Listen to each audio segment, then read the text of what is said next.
জাগো বাহে তিস্তা বাঁচাই কর্মসূচির আজ শেষ দিন। এই বিষয়ে রংপুরের মহিপুর তিস্তা সেতু থেকে সরাসরি যুক্ত হচ্ছেন আমাদের সহকর্মী শাহরিয়ার মিম। মিম, সেখানে আজকে কর্মসূচির যে শেষ দিন, সেখানে তারা কি কি কর্মসূচি পালন করছেন, কি দেখতে পাচ্ছেন আপনি?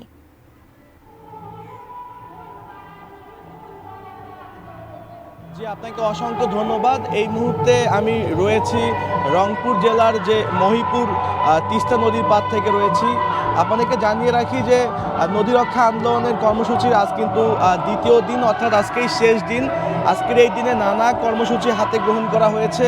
আমরা সকাল থেকে এখানে দেখতে পাচ্ছি যে নেতাকর্মীরা এখানে এসেছেন, বিএনপির মহানগর জেলা বিভিন্ন অঙ্গ সংগঠনের নেতাকর্মীরা এখানে এসেছেন, সাধারণ মানুষ এখানে এসেছেন।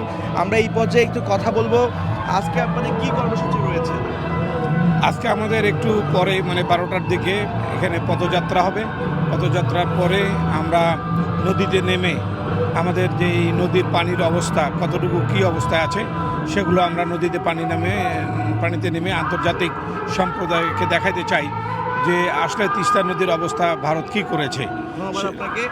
আজকে অতিথি হিসাবে কে কে থাকবেন? আজকে অতিথি হিসেবে উপস্থিত থাকবেন আমাদের বিএনপির সম্মানিত vice president major Hafizuddin Ahmed, আর এখানে আমাদের মহানগর বিএনপি এবং জেলা বিএনপির নেতৃবৃন্দ এবং স্থানীয় কমিটির মেম্বার এনারা থাকবেন আর কি। জি, আপনাকে অসংখ্য ধন্যবাদ।